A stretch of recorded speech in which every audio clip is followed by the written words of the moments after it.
Okay, we are now live. Welcome to the Papal Zouave International podcast slash live stream. I plan on doing these once a month. Our first guest, we're very pleased to announce, is Mr. Charles Colombe. Did I say that right? No, it's Coulomb. Colombe. Okay, so my videos and my live streams, I'm going to be probably frequently mispronouncing people's names. So if you need to correct me ever, that's fine. Just please feel free to go ahead and do that. So let's get started. So why don't you introduce yourself? Whew, well, that's an odd one. I'm a writer by trade. 63. I've been a professional freelance writer since the late 80s. My first book came out in 1987. Golly. And religion, history, politics, generally of a Catholic bent, though not exclusively. And presumably the reason I'm here today is because of a book I wrote all the way back in 2008 called The Pope's Legion, the story of the multinational force that defended the Vatican. And that specifically has to do with a very, very small, well, not small, but a very unknown, certainly at the time that I wrote it, episode in history, which was the struggle on the part of Blessed Pius IX, the Pope, to maintain control of what he could of the Papal States during the era when the centralizing Italian state was being born. He called for volunteers to come from all over the world to defend him, and they did.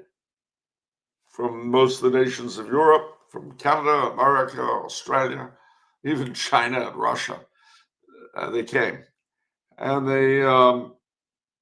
they fought an extraordinary campaign, which, as I say, has been almost entirely forgotten today, not least because both those they defended, i.e., the Holy See, haven't really wanted to think about it too much since 1929 and their reconciliation with the Italian state. And certainly the Italian state weren't keen on remembering them either. So you have this unfortunate situation where when I wrote my book, with the exception of a book that came out in the 20s about the Irish Slavs, Yes. there had not been a book length treatment of them in English. This is this is So the book right here. that's the The one. Pope's Legion. Yeah. So we are actually giving away a copy of this book. Forgot to mention. So just type giveaway in the chat, and then we will cut off at 12:30 all entries, and we will announce at the end of the stream who won the book. So type giveaway in the chat for a chance to win. But yeah, as you were saying, it's one of the first major English work on the Zouaves in how long? Well, I would say with that one exception of the Irish book, since the 19th century.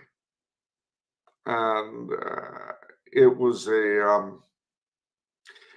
kind of a fluke that it came about, and I'll have to explain that a little bit.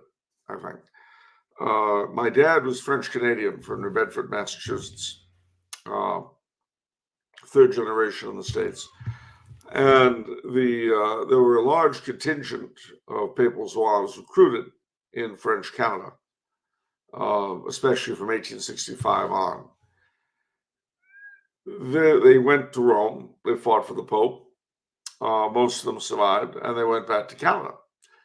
But that adventure was a big part in the formation of the French Canadian national identity. No reasons for that we can get into, but all of the Zouaves in the different countries they returned to after the campaign actually had a big part in the formation of their various countries' Catholic self-identity. So let's start with that then. Is that what in so that because you're French Canadian too, right? Yeah, on my dad's So side. that okay. So this is what inspired you then to write the book. Maybe get into that a little bit. Not exactly. What happened was that I was having lunch with my agent in New York, and he was, it is a New Hampshire Presbyterian, a Yankee, but he was really excited by the story because I told him, about Castelfidardo and Montana and all that, and the constant fighting against overwhelming odds with very little support. And he was excited about it. He was extremely excited. And I wasn't pitching him. I was really just, if you know me, you know I love to tell stories. And I was just telling this particular one. But he got very, very excited about it. He said, "Oh, this is an extraordinary story. This is amazing. I can sell this." And I said, "Well, Jake, I don't want to rain on your parade. And usually, which is true, I'm the last person to tell you anything about the business because you're my agent. You know the story far better than I do in terms of business. I'll write you a treatment, all right. But I think you're going to find this a much harder sell than you think.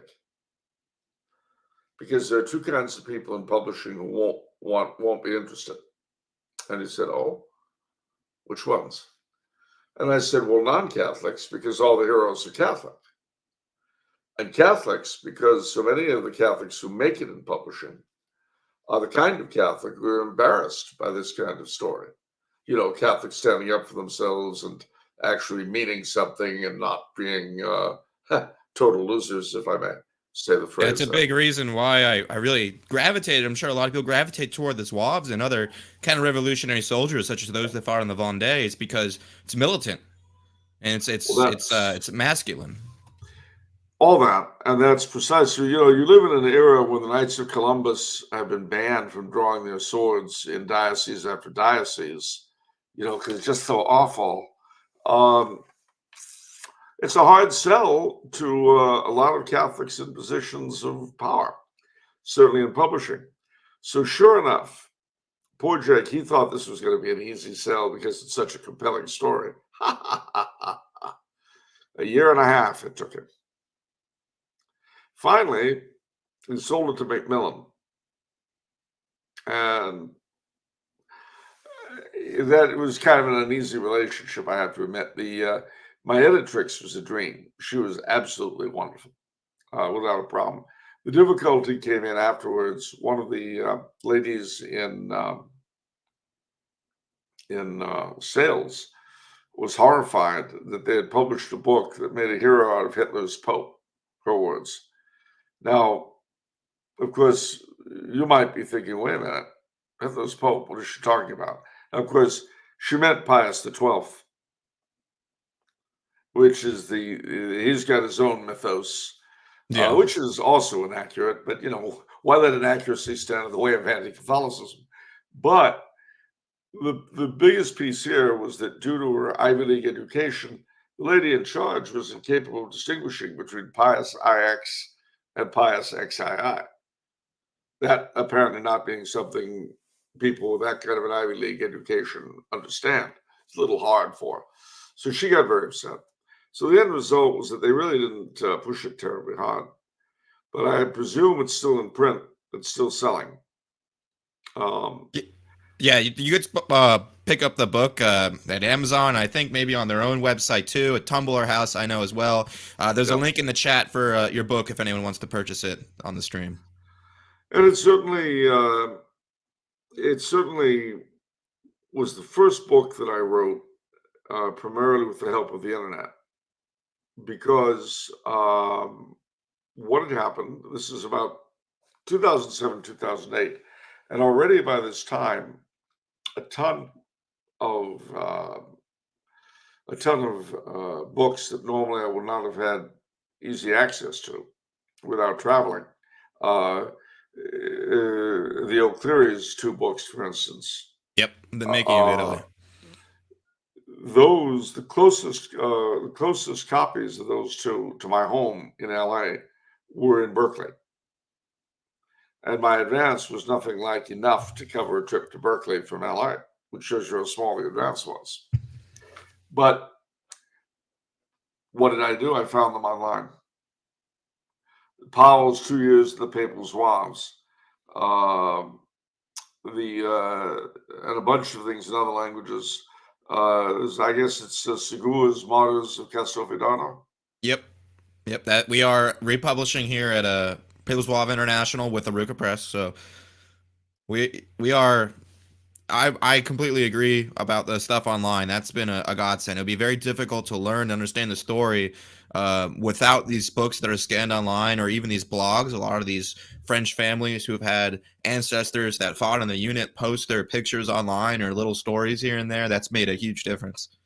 It did, and it uh, it made it possible for me to do the book, basically, and I mean, at least to do it in the detail that I did it. Now that was the plus side, the upside. There was a downside, and the downside was the realization that to adequately do this topic would take far more time than I had. Um, I mean, it was a joy on the one hand because I really felt like I was giving a voice to the voiceless. Some of the letters, for instance, that I translated from the dying Zouaves of Castelfidardo had never appeared in English, to my knowledge, and And there's some real tear jerkers. they sure are. And what they reveal about the bravery of these young men, their piety, it was just amazing. So it was a joy, as I say, to give a voice to the voiceless. Uh, the downside was knowing that I was just going to be able to scratch the surface. Uh, and there was a lot, of course, that I learned. And this happens whenever you write a book, I guarantee you. Immediately after, you learn a ton of things you wish you'd known, you know. So, for one instance, I found that a group of Zouaves were hired by the Prince of Monaco as a bodyguard in 1871. And there's a street in Monte Carlo today named after them. I didn't know that Oh, until afterwards. Um, the the Zouaves played several other roles in different places. I mean, I knew, and I wrote about their part in the Franco-Prussian War, which is the best known, and a bit about their role in the Third Carlist War, and their role in Africa, defending the converts against the Arab slave traders. Another story you never ever hear about. But they played other roles as well in different places, and the this kept popping up.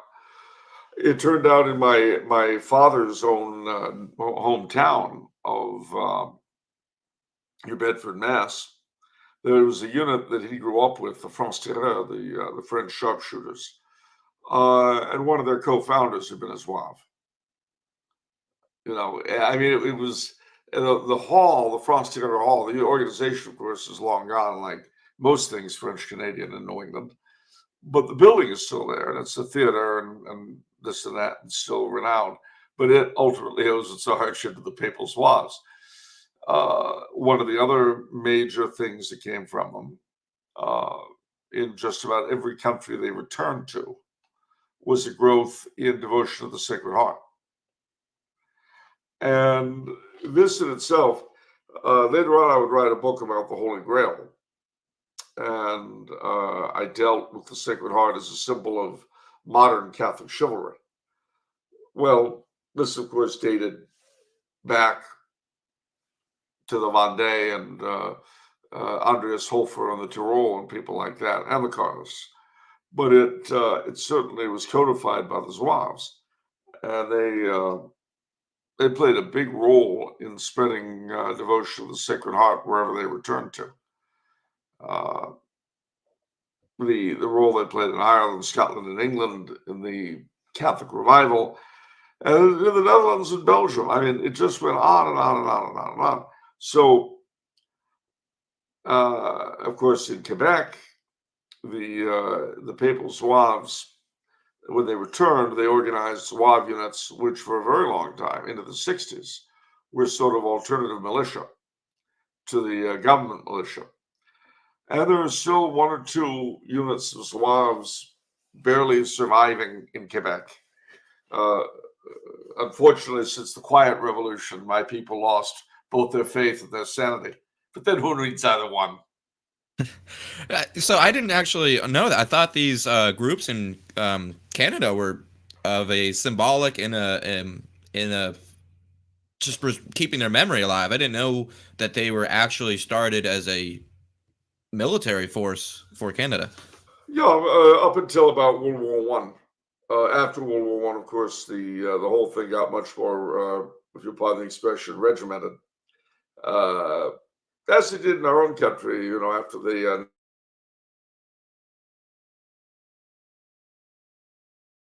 Mr. Kulam, I think your mic might have cut off.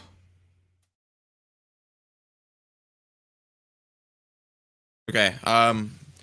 So while Mr. Kulam is experiencing some internet issues, we'll just wait for him to come back on. So after the stream, when he's finished, he'll stay on for about an hour, and then we're gonna go into our own Q&A with Papal Suave International, and we'll announce the giveaway of the book. Mr. Colombo, are you back? All right, that's okay. So he also wrote many other books. He's like he said, he wrote a book about the Holy Grail. One of his other great books. It's called Puritan's Empire. It details the history of America from a traditional Catholic perspective. So most of his books are available at Tumblr House, or you can get them at Amazon. I'd highly recommend it. But uh, wait a little bit longer for his internet to come back. Anyway, I guess some things I could talk about. The background behind me is a bust of the Pope. That is Blessed Pope Pius IX himself. I was very fortunate to win that in an auction. And above me, he'll rejoin the stream.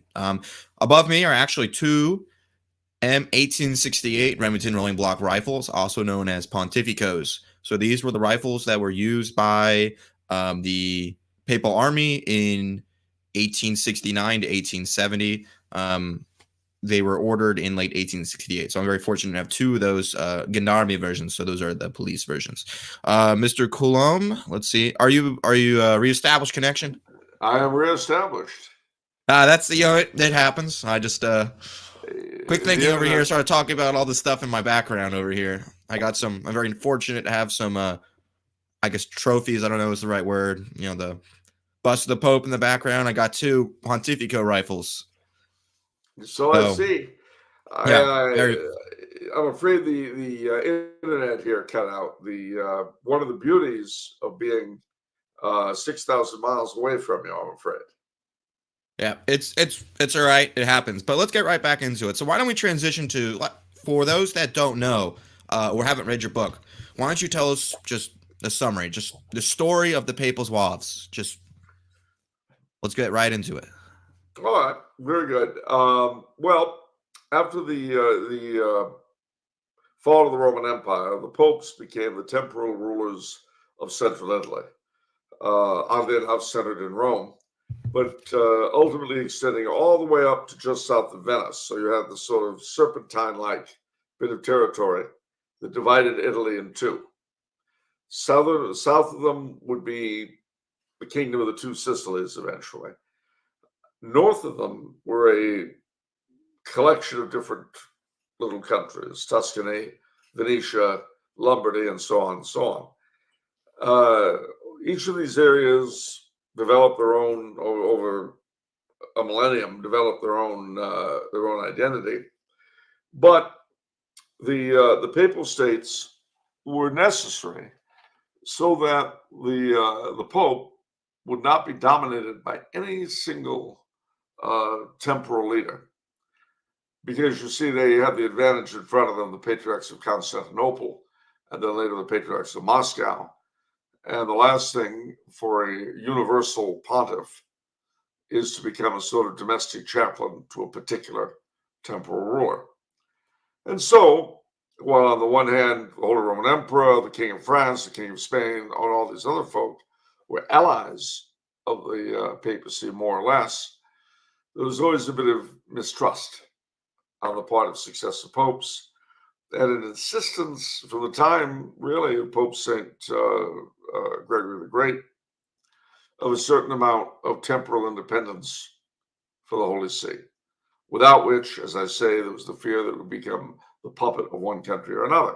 And of course, if that happened, Well, if he's the puppet of the King of France, where does that leave the Germans and the Spanish? If he's the puppet of the Holy Roman Emperor, where does that leave the French and Spanish? If he's the puppet of the King of Spain, well, you get the idea. So, one of the never-ending tasks of successive popes was to keep the papacy independent both from foreign governments and from the various Italian warlords. And sometimes they were more successful than others, frankly. But that this was a long, drawn out story. And by the time of the French Revolution, the Papal States of that central Italian area I've spoken of, and an area in southern France around the city of Avignon. They lost that thanks to the French Revolution. The Congress of Vienna comes along.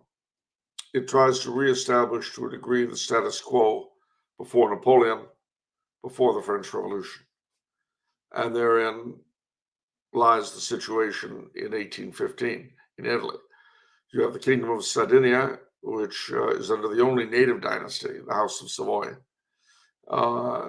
The Kingdom of the Two Sicilies in the far south under the House of Bourbon. The Papal States under the popes. Grand Duchy of Tuscany under a branch of the House of Habsburg. The Duchy of Parma under another branch of the House of Bourbon. The Duchy of Modena under another branch of the House of Habsburg. The Kingdom of Lombardy and Venetia, which is directly under the Emperor of Austria. And it is left to the Habsburgs and the French between them to ensure the status quo in Italy. Well, everything bops along fairly well until 1831. What happens in that year is that the main line of the House of Savoy in Sardinia dies out in the male line. And they are succeeded, the old king, Charles Felix, is succeeded by his cousin, Charles Albert, and he wishes to unite Italy under his rule. And his major assistant in this is an Italian Protestant nobleman by the name of Count Cavour. And in the pursuit of the unification of Italy, the first thing they do is to centralize the government of Sardinia, abolish all the local liberties, raise the taxes like nobody's business, and introduce conscription and build up a war machine. There's a set of rebellions in 1848 that are put down. Charles Albert, having supported them, he abdicates. His son, Victor Emmanuel II, becomes king of Sardinia.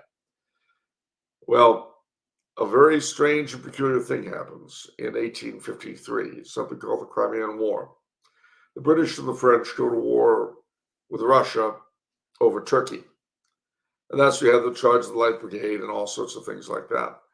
But Sardinia enters the war. Now, I know what you're thinking. Why would little Sardinia go into the Crimean War on the side of the British and the French against the Russians? Well, Cavour knew what he was doing because it was now their ally. 6 years later, he encourages Napoleon III of France to declare war on Austria. There's a big fight. The Austrians are defeated. Napoleon gives Lombardy to Sardinia. And very quickly, the Sardinians occupy Parma, Modena, Tuscany, and part of the Papal States, Romagna. And early in 1860, Victor Emmanuel gives the demand to Pius IX that he surrender the Papal States. And this is really where the drama begins. Because Pius IX had been through a lot. He was a very tough guy. In 1846, he had become Pope. In 1848, his prime minister was murdered in front of him by a mob. Later, he went into exile and came back in 1849. He was a very, very tough fellow, and he was not one who was going to be pushed around. He said he would not give up the Papal States, no matter how threatened. And instead of doing that, he asked his Minister of War to mobilize, and then he sent out an appeal for volunteers. the Minister of War was a man named Merode, Cardinal de Merode, and he in turn hired his cousin, a former French army officer who had fought a great deal in Algeria, called Lamoricière. He came to the Papal States and he began the organization of what would later be the Papal Zouaves. There were a number of different units. A number of them were Irish, French, Belgians, Dutch. A number of different volunteers came. And Lamoricière was stuck with the very unfortunate job of trying to whip them into shape before the Sardinians would invade. The Sardinians The Papal invaded. Army just wasn't very, for probably, since the 1500s, the Papal Army is just very weak and ill-equipped. Well, certainly since the French Revolution. I mean, they were really more for internal security and fighting bandits. They really, they had the idea of actually fighting a real war they hadn't done it since Napoleon, and they really, most of the units were either, as I say, for internal security or they were ceremonial. So all of a sudden, they've got to try to raise a modern army against a modern foe. And Lamoricière, initially, he parceled out his troops because he didn't know where the attack was going to fall. It finally, and it makes sense in retrospect, the Sardinians decided they wanted to go after the port of Ancona, which was on the other side of the Adriatic from Austria. And if anybody was going to supply the papal forces at that point, it would have been them. So that's where the blow fell. So Lamoricière orders the bulk of the papal army to join him to try to defend Ancona. And they meet the Sardinians at a place called Castelfidardo. And they get pretty shellacked. They're undergunned, underarmed, outmanned, but they fought very hard. They delayed the enemy, and they allowed sufficient forces to come to Ancona to withstand a siege. And that was at the Battle of Castelfidardo. That's the Battle of Castelfidardo. Yeah. Many were martyred that day. They even brought out the standard of Lepanto from the Holy House of Loreto, just where that battle occurred, just outside of it, because they thought that a miracle was going to occur. But for whatever reasons, we don't understand the God's divine plan, but he allowed many martyrs that day. He did, and one of the interesting things about them, because of the nature of medicine, is that a lot of people were mortally wounded and took a very long time to die, weeks or even a month. And these, I referred earlier to the letters from Castelfidardo. Well, a lot of these young men knew they were dying, but had sufficient time and energy to write their loved ones, because it took a while. If you're dying of sepsis, you don't die all at once, right? Even though you're aware there's no way to save you. Anyway, Lamoricière resigned, oddly enough. Ancona came under siege. One of the units in Ancona was the St. Patrick's Battalion. And eventually Ancona surrendered. Napoleon III suddenly remembered he was Catholic and rushed troops to defend Rome and its environs. All the rest of the Papal States passed under the Savoyard. And of course, Garibaldi invaded the two Sicilies, defeated the Neapolitan army, but then began a long guerrilla warfare against the invaders, which went on for 10 years, the so-called Brigantaggio. And that's another thing that, unfortunately, there's just not really any information available in English about them. And it was similar, I think you would agree, that in the Kingdom of Two Sicilies, the brigands that fought against their invading forces is similar to the Vendean counter-revolutionaries that fought against the French government. Yeah, very much so. And you had some similar folk in the Papal States as well, who were also called Briganti or Sanfedisti. But in both cases, it took about 10 years, but they were eventually suppressed. And that left Venetia was still in the hands of Austria, and Rome and Lazio were still in the hands of the Pope, singular. At that point, several things happened. In the United States, the war was beginning to loom between the United States and their seceding states. And so the Archbishop of New York, the famous Dagger John Hughes, came to Rome to try to recruit former Irish papal troops who are now basically on guard duty in Rome. They're fresh from Ancona, they're fresh from Castelfidardo. Now they're just basically doing ceremonial duty. So a number of these accepted Dagger John's offer and emigrated to the United States and would end up fighting in the Union Army. And then some of them eventually afterwards. Captain Keogh, the celebrated second in command of the Little Bighorn, he had been one of the papal troops at Ancona. And it's an interesting story, but at the Little Bighorn, when the battle was over and they were all killed, except for Keogh's horse, Comanche, who would live on in retirement into the 1920s, they began desecrating the bodies in accordance with native custom. But then they came to Keogh's body, and they found his papal medals. And the tiara and keys, because a number of the Indians were Catholic, they immediately caught that.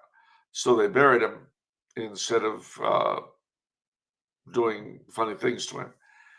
So that was kind of an unexpected echo of the battle many years later in a completely unthought of battlefield. But at any rate, the general counselor, who was a Swiss, became the commander of the corps, and they redoubled the recruiting efforts. From time to time, there would be raids across the border, and the Zouaves would chase them. In 1863, I think, there was a terrible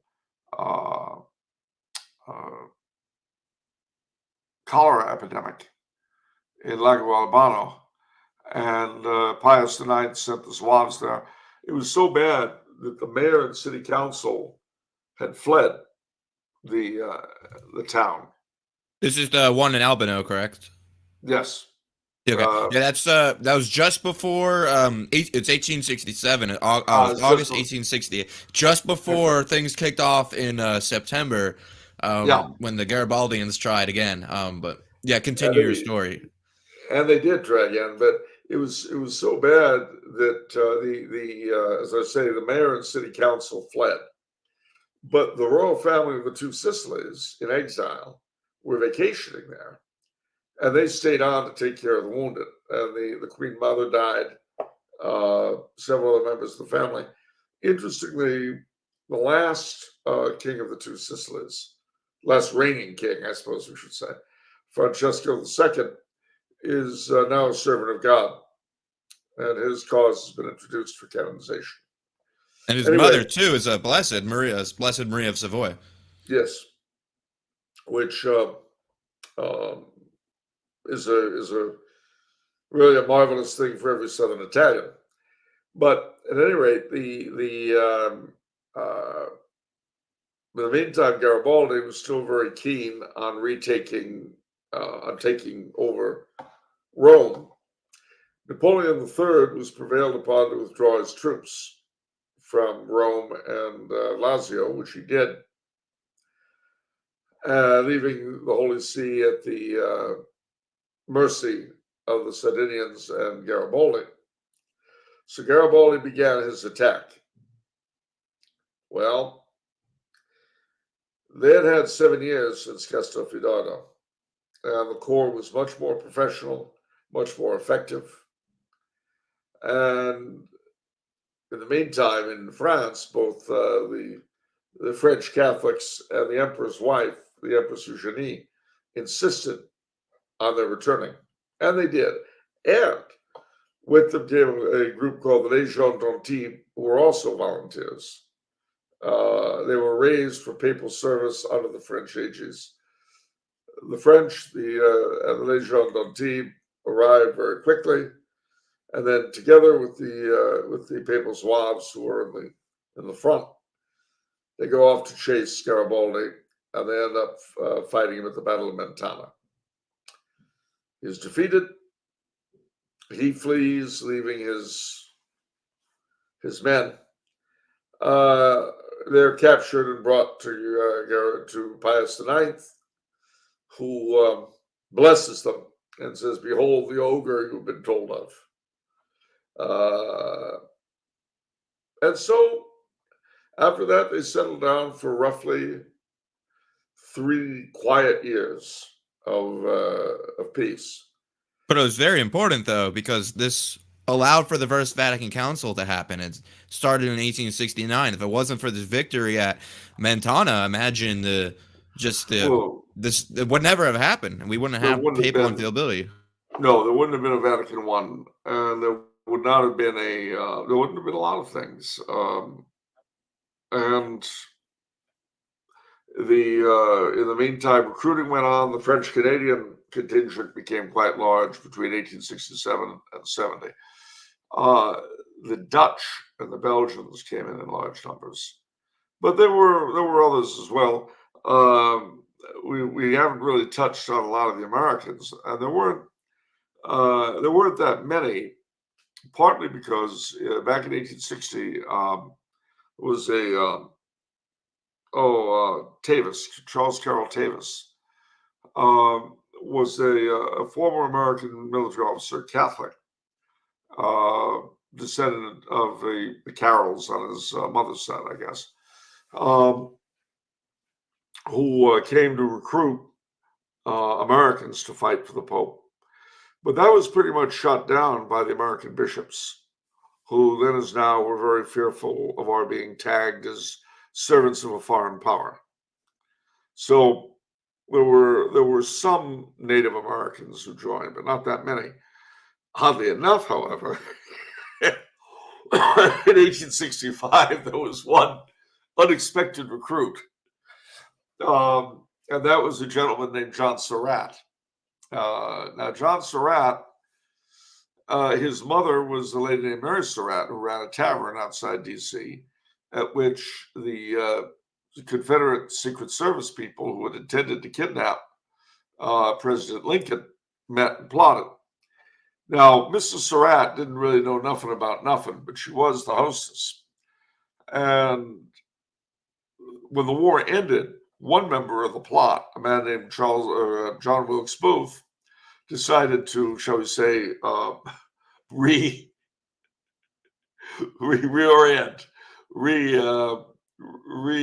what's the word I'm looking for? I can't think of it. Anyway, he altered the plot into assassination. It used to be they just wanted to capture him. Yeah, that was and in fact, Samuel Arnold, who was one of the original plotters, when he found out that they were going to murder him, rode to Washington and warned Secretary of War Stanton, which is why he didn't swing. He spent a couple of years at the Dry Tortugas and then was released, precisely because he had tried to warn them. But the plot did take place. Lincoln was killed, and everybody in the immediate rush of hysteria and hatred, everybody who was in any degree involved, like Mrs. Surratt, who in all likelihood knew nothing about it. It's all alleged. He was also proven. They tried to get him in court, and he walked away free. See, that's why. Because, well, let's get to that story. So his mother is strung up and basically gets a judicial murder. He escapes, goes to Rome, joins the Papal Zouaves. he's identified by somebody he went to school with in Canada. So the Pope, although he didn't have to, has him arrested and deported to Alexandria to the American Consul General. He, in turn, sends him back to the States in irons. He gets back to the States, but see, by this time, the hysteria has died down. And so he gets a real trial. And he gets off because there's no evidence to convict him. And in all likelihood, had she not been murdered judicially, Mrs. Surratt would have gotten off the same way, which ironically is sort of like the seeking of sanctuary in the Middle Ages, if you think about it, because the idea was not that an individual would escape justice, but that sufficient time would be allowed for emotions to die down so that justice could be done more equally. So in that event, justice was served. But it's also interesting that although they had no need to, there was no requirement to, the papal authorities cooperated with the United States. Now, 3 years went by. Then in 1870, Bismarck, who in 1866 had managed to inveigle Austria into war, defeated the Austrians and was now supreme in Germany. At that time, Sardinia/Italy had become his ally, even though the Austrians defeated them in that war. Bismarck was able to force the Austrians to give them Venetia. So now that left Rome and Lazio. Bismarck goes to war with France. The Franco-Prussian War gives Napoleon III an excuse to withdraw the French troops from Rome. As soon as they're gone, the Sardinians invade. And the Zouaves basically want to make a pitched battle for it. But Pius IX is not interested in that. He's interested in a symbolic battle to show that it's that he's giving up unwillingly, but he's not really keen on a great deal of blood being shed. So there are a few pitched battles, Civitavecchia and places like that, around Rome. But primarily, it's the siege of Rome itself that is the last campaign of the Papal Zouaves as such. The city is besieged, the Roman walls are taking a beating, and finally, on the 20th of September, the Porta Pia, the gate of Pius, is broken down, and they swarm through. When news is brought to the Pope of the breakthrough at the Porta Pia, he orders them to surrender. And they do. And the Italian members of the Papal Army are roughed up a bit. The foreign members, depending on which country they come through, get better or worse treatment, but eventually they're all repatriated. The Pope withdraws to the Vatican with the Swiss Guard, and from then until 1929, the successive popes will be called the prisoners of the Vatican. And with that, the story of the Papal Zouaves in Italy comes to an end. But it's not quite over yet, as I said, because its members they'd had tremendous morale. They were very devout, but as soldiers, they had a great deal of morale. That they were really exemplary. The French among them went back and under Colonel, now General Charette, joined the French army and fought in the closing days of the Franco-Prussian War as the Volontaires de l'Ouest, the Volunteers of the West. They were not defeated, but everybody else was. And so with the end of the Franco-Prussian War, the French Zouave veterans became a force for Catholic conservatism, really up until World War I. They became the very soul of that movement, and they were behind the Vœu National, the national vow,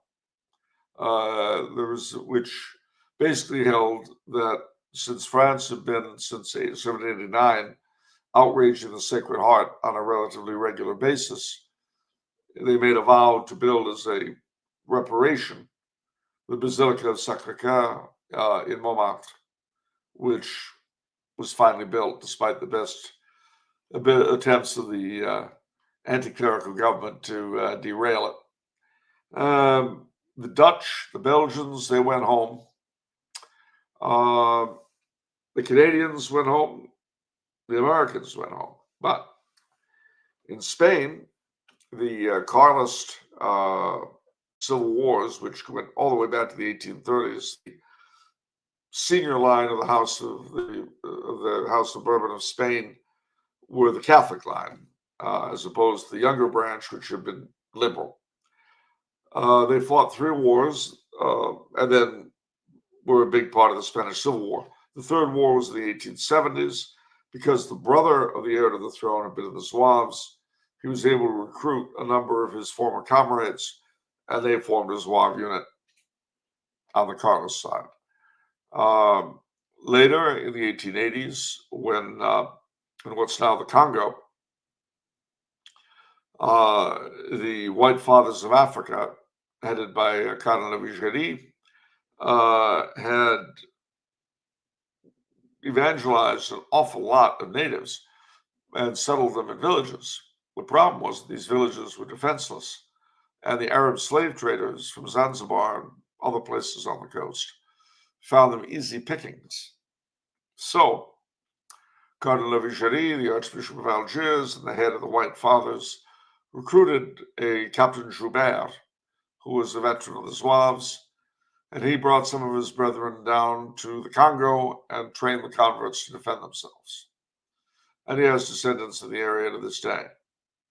It's always it always makes me laugh a little bit that although the British and the French ended up suppressing the slave trade in the Congo and then on the east coast of Africa, it continues in Sudan, not eastern Sudan, the Nile, but places like Mali and Mauritania and all that. They have slavery today, black slavery. But where are the mouths? One doesn't hear the mouths yapping. One wonders. Yeah, we could definitely have used this in Nigeria, this kind of force to for Catholics to defend themselves. That could be very relevant for today. Oh, But yeah. I don't think that would happen though, unfortunately.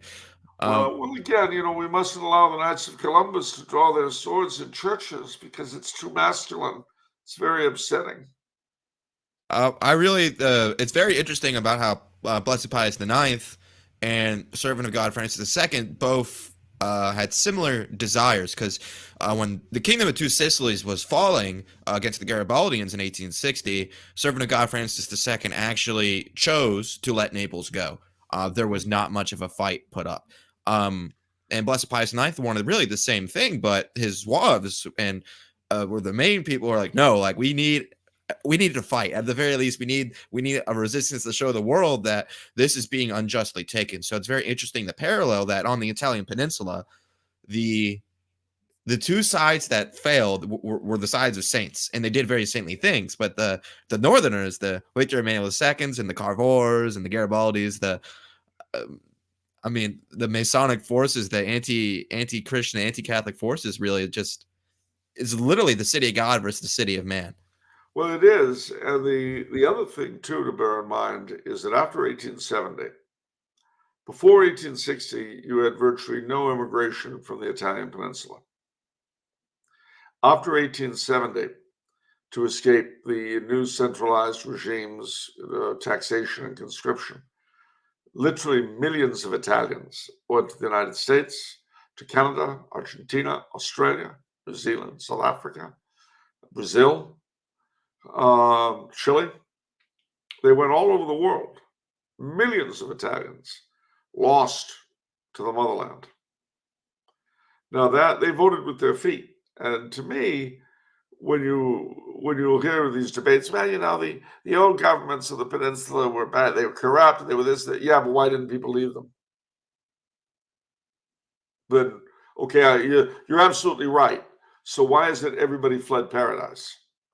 And why is the history suppressed? Like we don't have time to get into it on this podcast, unfortunately. But the new Italian government that came in suppressed the native languages that were there. They suppressed the history books, and there were a lot of anti-clerical laws that were passed in 1866 that were applied to Rome, which included imprisoning bishops, Yeah. conscripting priests. And if you ever go to, I'm sure you've been to Rome, but if anyone else here goes to Rome, you can literally see the consequences of the Piedmontese taking over. And what do I mean by that? There's a lot of police stations that are taken up actually what used to be places where religious lived, because they would essentially then spy on the different churches around, different monuments that are in place. The wedding cake. It's yes, the wedding cake. It's truly quite disgusting, and unfortunately, we don't have time to get into it. So why don't we talk about the piety of the Zouaves and their religiosity? And are there any like specific in your research? Did you ever come across any specific devotions or things that they like to do? Well, yeah, I mean they were very Marian, uh, in an extremely. I mean, they definitely regarded Mary as their queen. Uh, and as I say, the Sacred Heart appealed to them very, very strongly. One of the reasons being, and we really haven't touched on this, but for a lot of them, those from France, Spain, Portugal, Germany, the Netherlands, Belgium, etc., each of those countries had been through, the church in each of those countries had been through various conflicts, both political and or military. And the people from those countries who came to fight for the Zouaves saw saw it all as part of one big fight. And the place of the Sacred Heart as the rallying symbol of Catholic militants was very, very big. Um, it had been big before, but it became even more so afterwards. Uh, the putting, for instance, the Sacred Heart on the French tricolor. That was something that I believe the Zouaves started when they got home. On the Belgian tricolor, the because again they very consciously identified with the knights and chivalry, with the Vendée, with the resistance to the revolution. They saw all of these as chapters of the same thing. I mean, hence bringing out the banner of Lepanto, and dubbing the whole adventure the Neuvième Croisade, the Ninth Crusade. That was not by accident. So, and of course, they were extremely devoted to the Blessed Sacrament. Mass going was de jure. I think that there's probably nothing more appropriate than that in the Blessed Sacrament Chapel at St. John Lateran. There's a monument to the Zouaves. It makes perfect sense.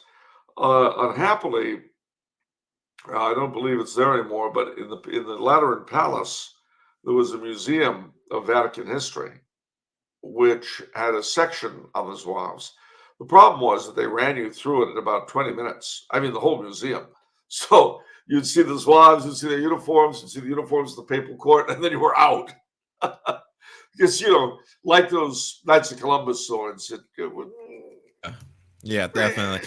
And if you do the monument, it's in St. John Lateran. I was next to it. I didn't even realize it at the time. It's very unfortunate when I was in Rome. But it's in the chapel where the Blessed Sacrament is. But of course, the Blessed Sacrament should be at the center.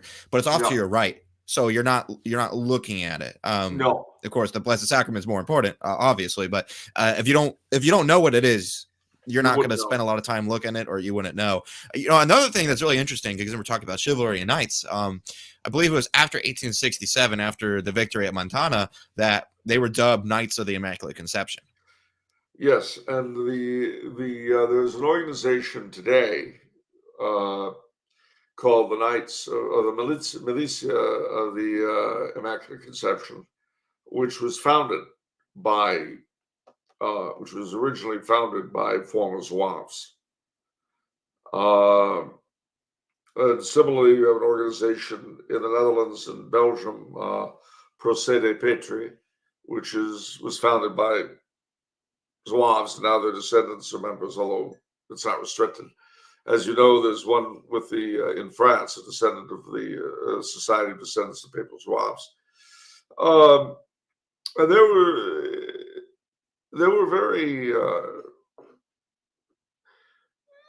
loyal to the Pope as a temporal as well as a religious leader, a temporal sovereign. So I know we're coming up on time. So why don't we talk about maybe if there's any Zouaves that have a packet in or are somewhat close to canonization, and then I know you are part of an organization called King Charles the Martyr, or the Society King Charles the Martyr, and they advocate for his sainthood, even though he's not at any status yet. So I'd love to hear the similarities between the Zouaves that might be in that same position. Well, Guérin, who you may remember, was one of the foremost of the martyrs of Castelfidardo. And I forget his first name now, I've just blanked. Joseph Louis. Messi. I think he would probably be a prime candidate. But again, see, the problem, as with so many others, there's always the political issue.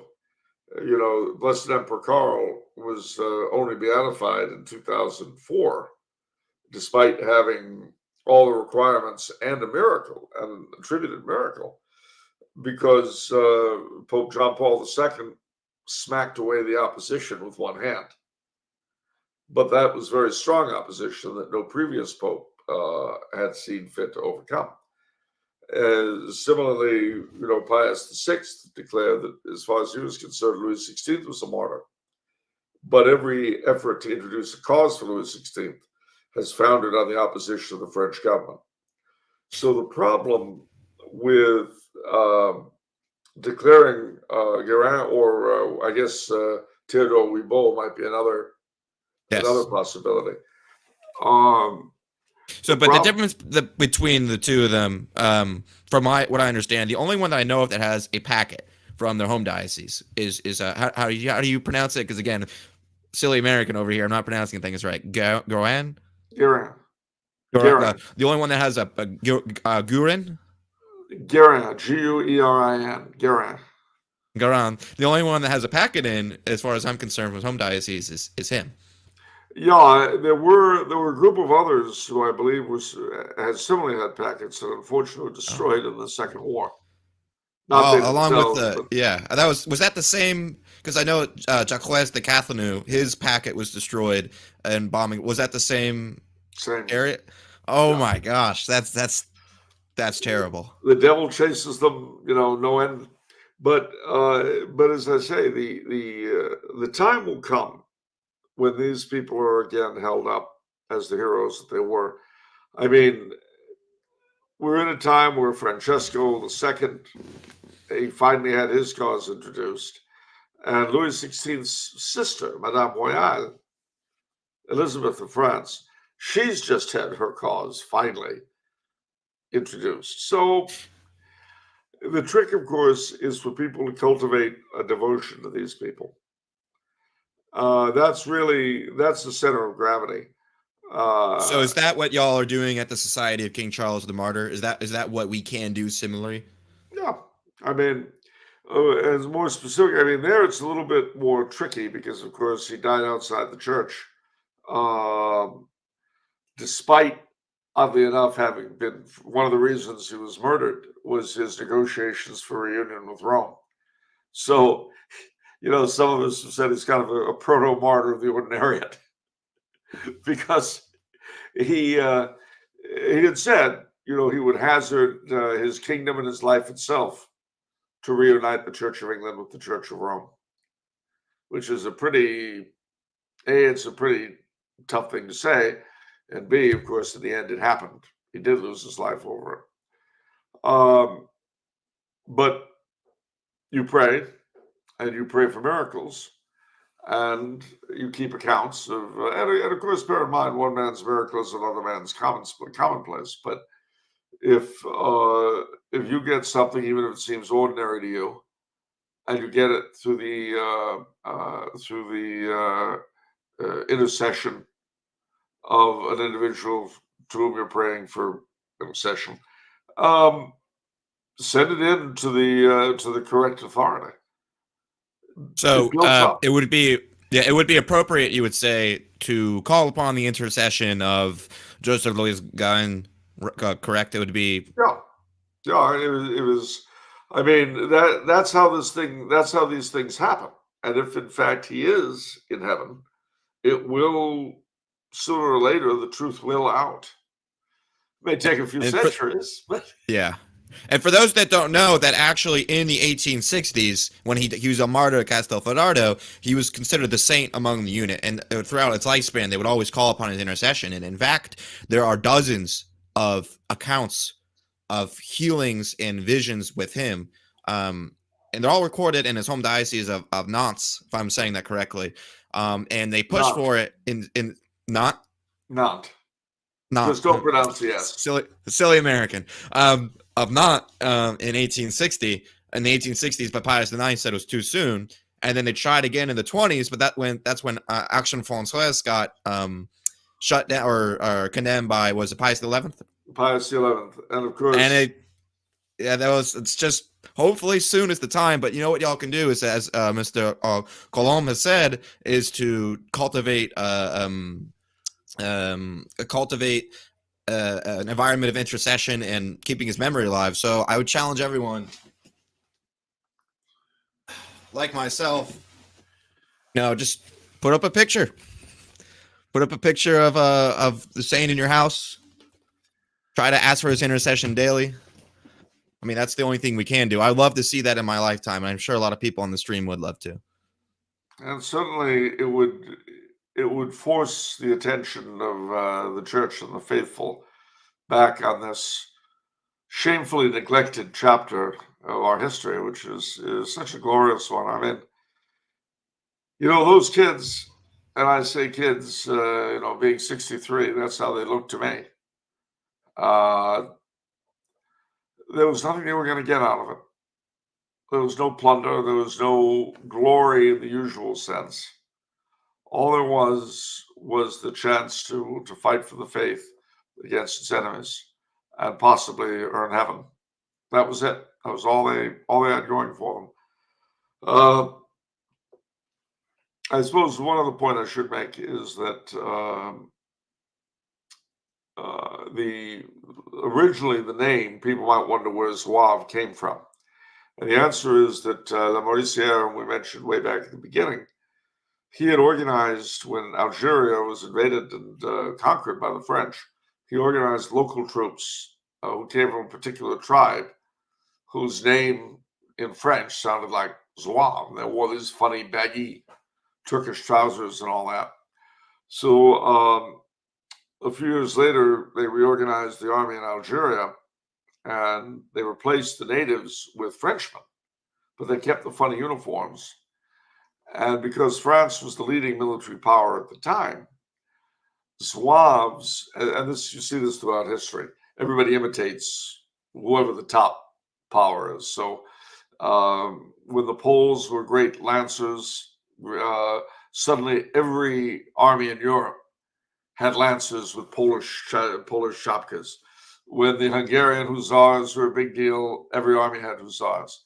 Well, similarly, every army had to have Zouaves. And in our own American Civil War, we had light infantry units on both sides that were, you guessed it, Zouaves. So that's where the name comes from.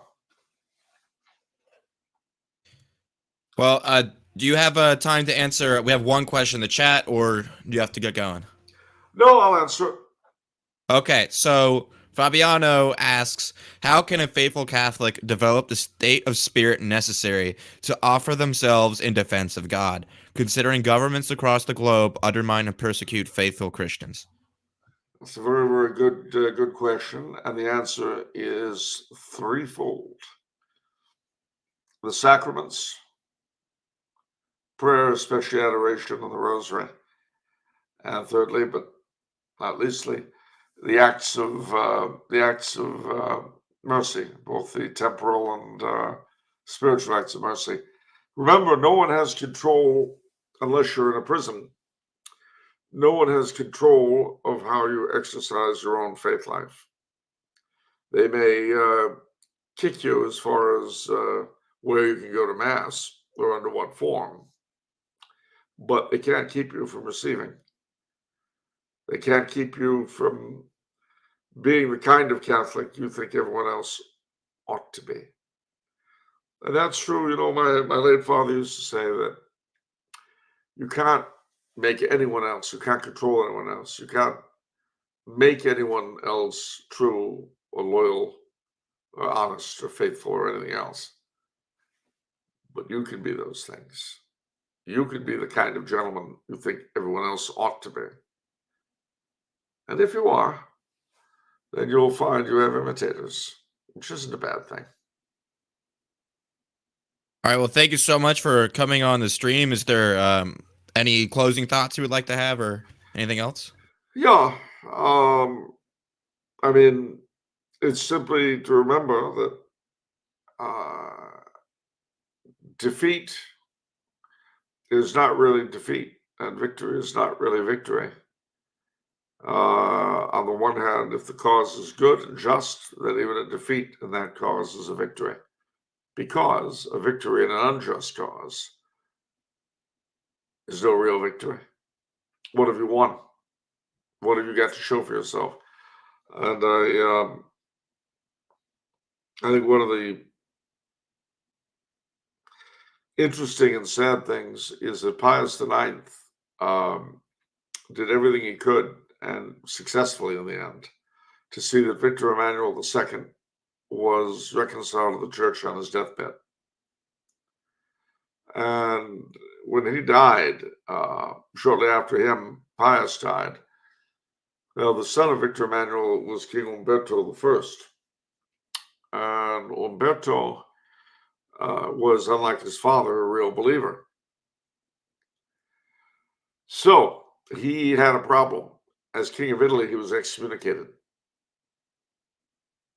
What do you do? Well, the Pope of the time, Leo XIII, having succeeded Pius IX, came up with a really weird solution to the issue.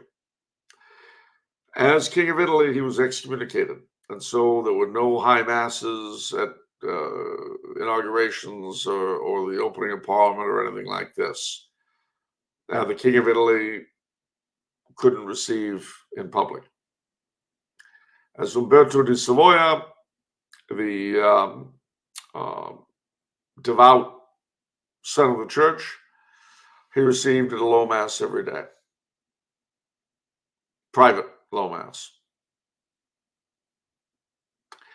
That's a weird tale all by itself. He ended up getting assassinated by an anarchist in 1900, which shows you that truly only the good die young. Anyway, it was a long and a very, very sad story, and it's not entirely done yet, because we live in a time when if the church needs anything, it needs the spirit of the Zouaves, at a very time when so many churchmen would do their best to conceal it. So don't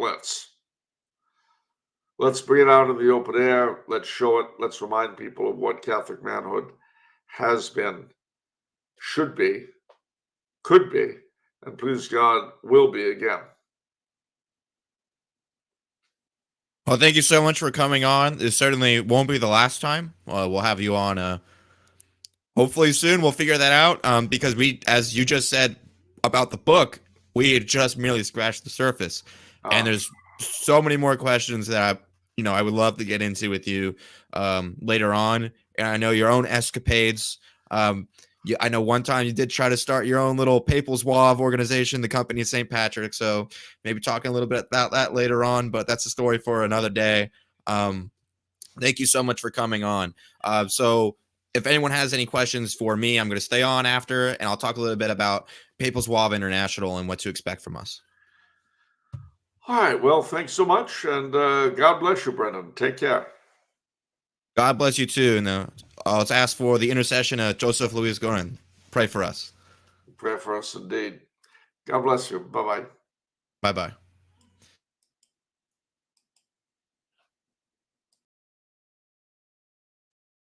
Okay, so thank you for staying for our first live stream / podcast with Charles Coulombe. His book was the inspiration for me to actually start this organization, Papal Zouave International. So we started off as a Twitter page, and quickly I felt the calling to make it something larger. And it took a while to build up this organization into what it is, Papal Zouave International. And you might be wondering, international, is that kind of a, most people associate international with bad connotations today, like New World Order kind of stuff. Like, no, it's not that at all. It's international because the Zouaves came from all over Christendom and further to fight for Blessed Pope Pius IX.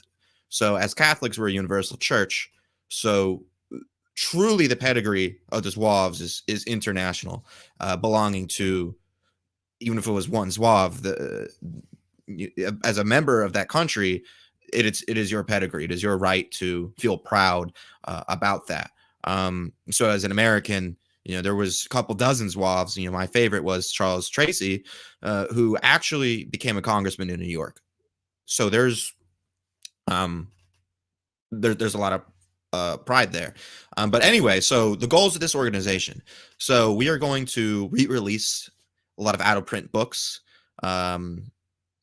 We have merchandise on our store if you want to check it out. And the intent and goal is to promote the causes of the counter-revolution. So you'll see a lot of like the Sacré Coeur on there, a lot of products with that. The goal for videos is about quarterly. Initially wanted it to be monthly, but it's taking longer than I thought, actually. So I'm about halfway through editing the first video that should be done by the end of January. And that's going to be a little under 30 minutes, just to in general summary of the fight of the Papal Zouaves. And then expect podcasts about monthly. Those are easier to do since there'll be less editing. So we're going to have videos quarterly. We're going to have podcasts monthly. And book releases in terms of this year, there's going to be, I hope, 3. The first one coming up is going to be a reprint of the Martyrs of Castelfidardo. That's going to be launched by Aruka Press, coming in early 2024. Now, you might ask yourself, why can't I just go read this for free online? Of course you can.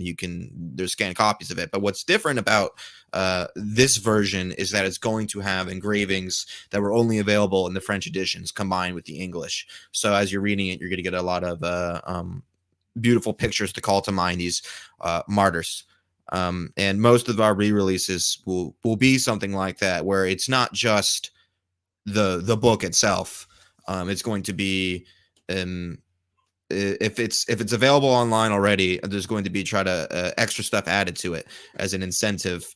And I personally also like to read with the thing actually in my hands. I'm sure most people are the same, but if there's any questions in the chat, now would be the time to ask.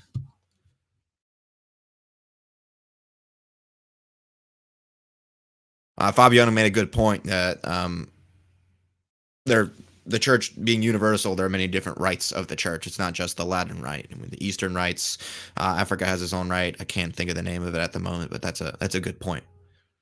So before I end the stream, if there's any other questions, and make sure to check out the links are in the description for the video on all our social media, our website, and a link to Mr. Coulombe's book.